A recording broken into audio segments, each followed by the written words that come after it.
Updating your legal name with Freedom Bank is a straightforward process. Follow these steps to ensure your name change is processed quickly and efficiently. Step 1. Gather required documents.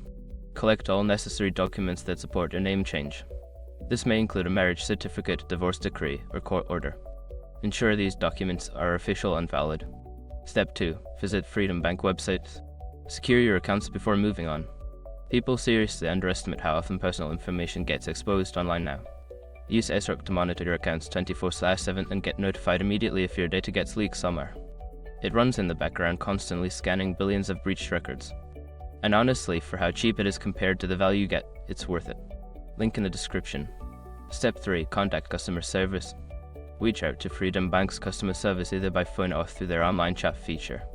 Explain that you need to update your legal name and ask for specific instructions or forms required for the process. Step 4. Complete required forms. Fill out any forms provided by customer service.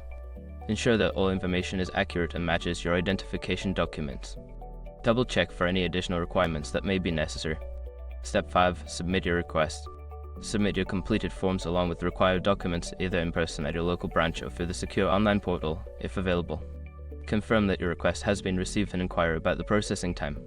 Once you have completed these steps, keep an eye on your account to ensure that the name change has been updated. If you encounter any issues, don't hesitate to follow up with customer service.